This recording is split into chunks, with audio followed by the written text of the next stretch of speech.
Yo, what is going on, guys? Your boy Russ back again with some more Madden 17 Ultimate Team. Guys, you already know I was gonna have to get some Thomas Rawls gameplay. Me being a huge Seahawk fan, for anybody that didn't know, Thomas Rawls is one of my favorite players. Had a bit of a slump last year, in his sophomore season. Hopefully he can bounce back next year and split time with Eddie Lacy and CJ Prosise and have an effective year. But he does have a Easter 95 overall card, boosted to a 96 with bruising back tier 1. I was super excited when I heard this card came out. I didn't realize it came out until like really early this morning. I was on MLB 17 The Show all day yesterday, and I wasn't doing shit. I was just messing around on there, and I had no idea that they'd come out with these cards. And I saw somebody comment on my video saying, yo, you want me to lend you that Thomas Rawls? But guys, you already know he's going to be my starter probably for a while.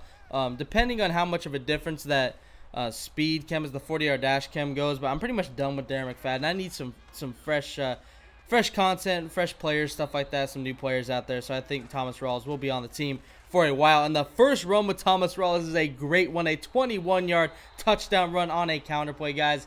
What I can say about this card, he is very good. Now, that can mean a lot of things. Very good can mean, okay, well, he'll break tackles here and there. This guy will run the fuck over people. Guys, you know, his stats weren't crazy this game. There were a lot of plays that he made that were definitely showing of how his card plays normally, but there were a ton of block sheds on this guy's part. Like, his D-line was, whoa, ferocious. It was ridiculous. Like, it was honestly very, very annoying. But you guys can see we're starting off great. This guy was not bad by any means. In fact, he does end up making a comeback, but this dude was not bad at all. You know, he had a pretty decent offense. Once he started to figure out my defense, he started moving. Once he started to figure out my offense, he started stopping me. You know, it's basically the same thing with everybody else. You got to get out to a good lead. But right here, 4th and 7 from the 18, I didn't really care about winning this game that much, so I tried to, like, I don't know, utilize Thomas Rawls, see what he could do. I tried to throw it to the back of the end zone right there on Sam Shields. Bad idea. Wasn't going to end well, but I figured I might as well try it on a wheel route in the back of the end zone. I thought maybe Rawls could free up. Rawls has really good catching. I think he has like 73, 75 for me boosted because I have that +2 catching motivator, Jack Doyle, who I don't even use. I use Jimmy Graham as my main tight end. I think I've said that a couple times before. But right here, this dude does find Martellus Bennett for 3 yards. I don't know what that was. I tried to actually man him up on that play. I was a little pissed that Michael Kendricks didn't man up on him because I was trying to, guard that route specifically, but nothing happened. Anyway, the Thomas Rawls, man, he will run the fuck over people. You guys will see what he does in this game. I can definitely recommend this card. Just saying straight up, I could recommend this card. If your O-line's good and you are a heavy run, I would definitely say that Thomas Rawls is worth it. There was a couple running backs I have reviewed in the past, including the or done gameplay reviews for the Jordan Howard and Latavius Murray, and I don't know if I did another one. Latavius Murray, I can definitely say, is really good. I think that Thomas Rawls and Latavius Murray are the best guys for under 200K is what I can say. I think they are very, very good. I'm not sure if Thomas Rawls will go back up in price, but I can say he can pretty much do everything. He's got speed, he's got trucking, he's got catching, he's got good stamina as well. I mean, this card is just very, very good. And the fact that he's a Seahawk, I'm just happy about that. Of course, I mean, I'm always going to be happy when there's a new Seahawk card. I really don't care who it is unless it's some dumb card or something like that. I don't know. But anyway, like a fucking Percy Harvin flashback with like 20 injury. Anyway, back to the game at hand. This is kind of where things started to, or not, no, this isn't where it started, but there were, block sheds started happening very quickly at an extremely high rate. Honestly, it was out of nowhere. And right here, I thought we were going to get in field goal range on 3rd and 13, and we did until he fumbled. But then on 4th and 7, we decided to run, and sure enough, we actually do get into field goal range with Thomas Rawls. And right here, Russell Wilson just tripping over his lineman. That's deserving of a facepalm, and just like that, we're at the 33. Actually, we didn't lose any yards. But right here, Thomas Rawls, eat the shoulder, bitch. Let's go, Thomas Rawls. Does go to the 14-yard line. That was a hell of a truck stick, man. I got to figure out some sort of catchphrase for when somebody just gets completely run over right there. I was kind of shades of Addy cards right there. I have referenced Addy cards many times before. Somebody actually told me that they knew who Addy cards was. Let me know if you know who Addy cards was. That dude was the OG back in Madden 25. Great YouTuber. Unfortunately, he stopped. But anyway, I always say that. I always go into a big long spiel about ID cards. It's not, whatever. Anyway, that's besides the point. Back to the gameplay, man. 4 seconds left in the first half. Obviously, nothing's really going to happen. But with me, you never fucking know because I always give up crazy scores before half. Luckily, right here with 4 people on him, he does not. Actually, 5 people were there. 4 people were really on him. So now into halftime, I thought we were gone on that play. I ran a little cheesy power play out of eye for him. And, you know, I just wanted to see how Thomas Rawls did with that. That was the only time I ran it because I really don't like power. Power pisses me off when I go against it, so I don't want to run it. I just think it's way too OP. And again, Rawls is running over people. He just continues to do it. And this is where things started to get a little shaky. This dude's defense started clamping up. Rawls started getting shut down. And this is when I knew this dude was for real. But right here, that was a dot. Darius Hayward-Bay getting us into field goal range at the 40-yard line. But then right here, we try to run the ball. He comes shooting the gap. We lose a couple yards. Just like that, we're out of field goal range. We try to run again. We get completely stuffed at the 45. So now we're out of field goal range for sure.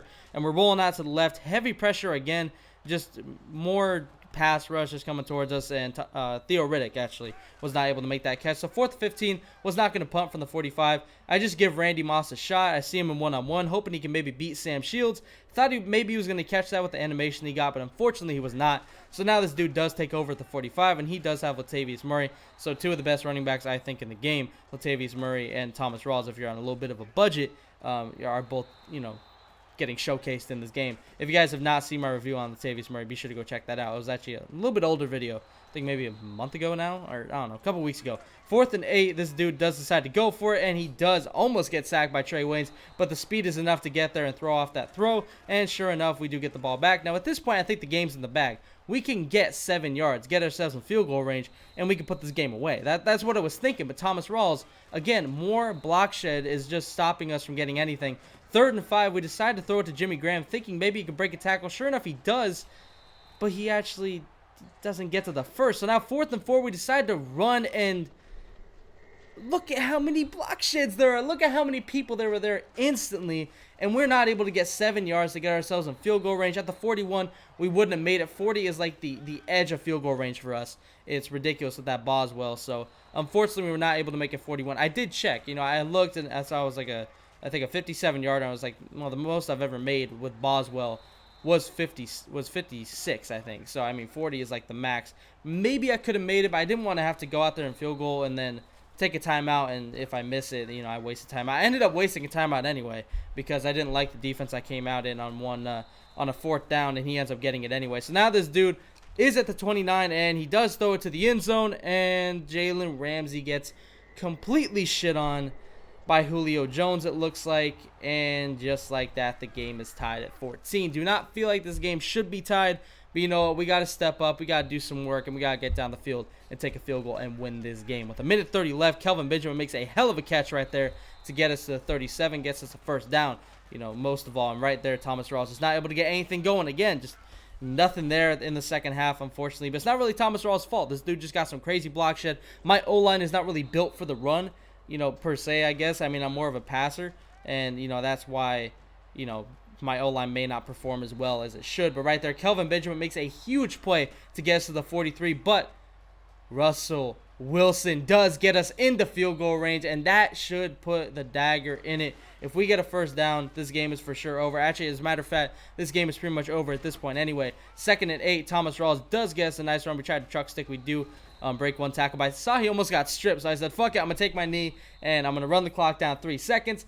And the kick, we're going to add some suspense to this by slowing it down, but we all know it's going to go directly down the middle. And just like that, we do end up winning 17-14. Did hope you guys enjoyed this video. 95 Thomas Rawls gameplay. You guys will probably see more of him in the future. Probably going to keep him for a while. At least give him a couple games. And if he sucks, I'll let you guys know in the next couple videos. Obviously, I did not upload a Mutt gameplay yesterday. I don't think I uploaded a video yesterday. So I might have to upload some more stuff today for you guys. But Mutt games, I've been playing some more MLB The Show. Don't worry. I will continue to make Madden content. Like I've said it many times before, that I will continue to make Madden content. It's just I will most likely only get on Madden to either stream or make videos. I won't play it in my free time. That's most likely either going to be MLB or I'm going to be out doing shit. So anyway, I did hope you guys enjoyed this video. Be sure to look out for next one. You guys can check out some Thomas Rawls stats if you want. And as always, the Dangerous Army, I'm out.